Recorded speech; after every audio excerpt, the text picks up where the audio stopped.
I'm discovering that a lot of my calculus students are rusty on their algebra. So in this video, what I would like to do is compute the local extrema for this function, f of x equals x plus 1 cubed times the fifth root of x minus 7.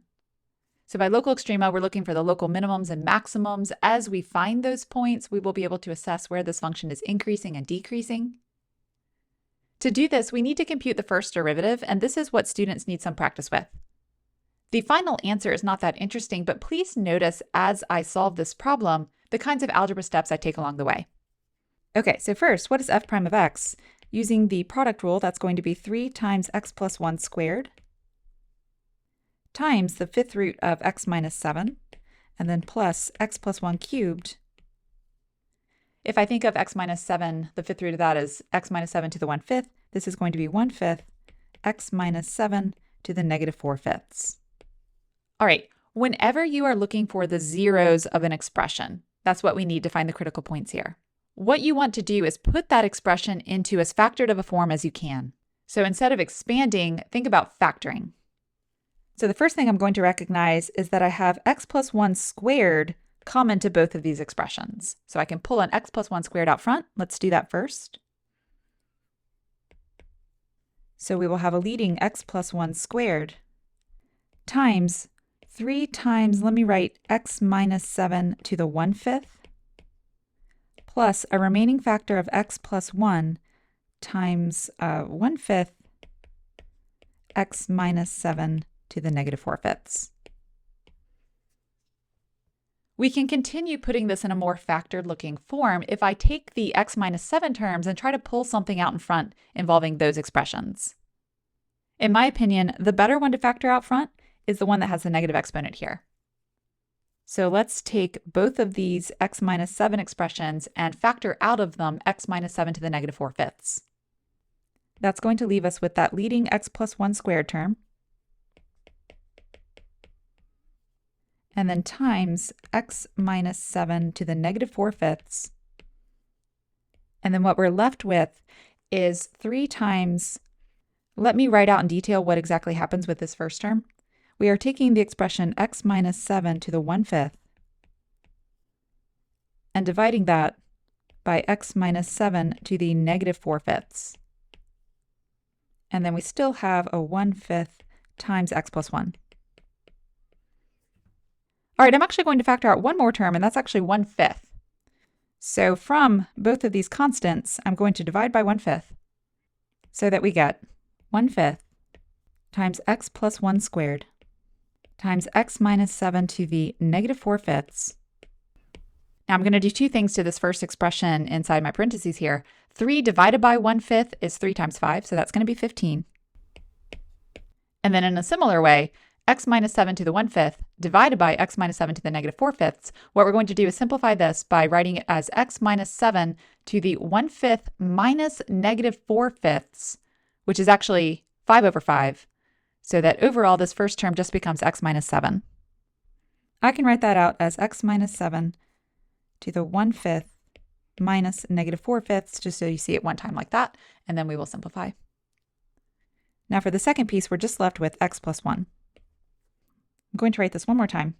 Now fully simplified, we have 1/5 times x plus 1 squared times x minus 7 to the negative 4/5 times this first term is x minus 7 to the 1 times 15. So let's combine our like terms here. 15x plus x is 16x. And then 15 times 7 is 105. So I have negative 105 plus 1. That's going to be negative 104. We can do a little bit more simplification with this term. Let me do it right now. 8 divides into both 16 and 104. So let me factor an 8 out front and write this as 2x minus 13. All right, I now have the derivative of f written as a product of 3 factors times 8/5. When you're looking for critical points of a function, you're looking for places where the derivative is either 0 or undefined. So now I can look at the term x plus 1 squared and say that the derivative is 0 when x is negative 1. Moving to the right, the derivative is undefined when x is 7. And then lastly, the derivative is 0 again if x is 13 over 2. So we have 3 critical values for f to test. Let's sketch a number line. Going to put my critical values on this. So left to right, the first one was -1. Then we have 13 over 2. And then we have 7, where the derivative is undefined, but the function is still defined.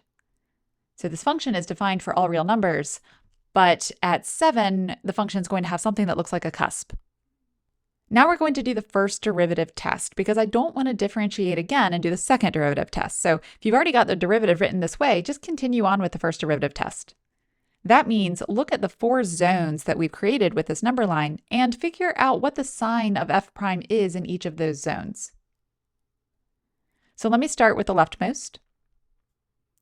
What I'm going to do here is just imagine some really negative number, like -100, and then I want to put it into each of these factors and just figure out the sign.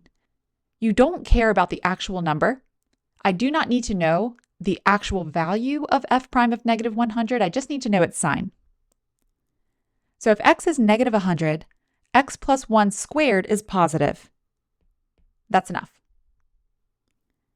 For the middle one, if x is -100, -107 to the -4/5, if you're not sure what to do there, you can think of it as first raise it to the 4th power and then take the 5th root. But raising it to the 4th power is going to make it positive. The 5th root of a positive number is positive. So the second one is also positive. And then looking over at the rightmost, if x is -100, 2 times that minus 13 is negative. So that overall, our derivative is negative to the left of -1. Now come between -1 and 13 over 2, a great number to pick there would be 0. For the first term, if x is 0, that's positive. Likewise here, that's positive. For this particular function, that's always going to be the case. Actually, we'll have positive, positive. Into the third term, it's negative. So we have positive, positive, negative, giving us again a negative first derivative. 13 over 2 is 6.5. And then my other critical value is 7. So picking a number between here might be a little bit tricky. But think about, as we go from left to right across this number line, which of the factors will switch?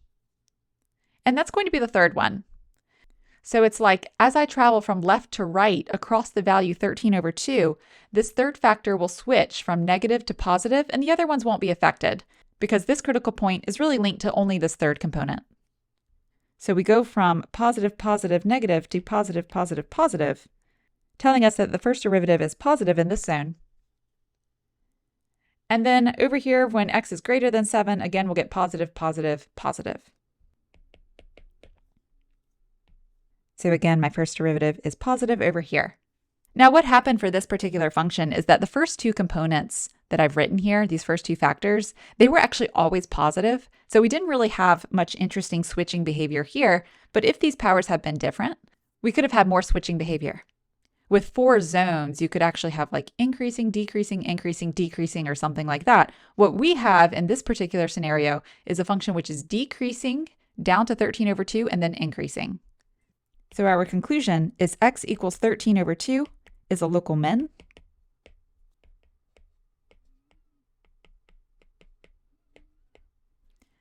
And there is no local maximum.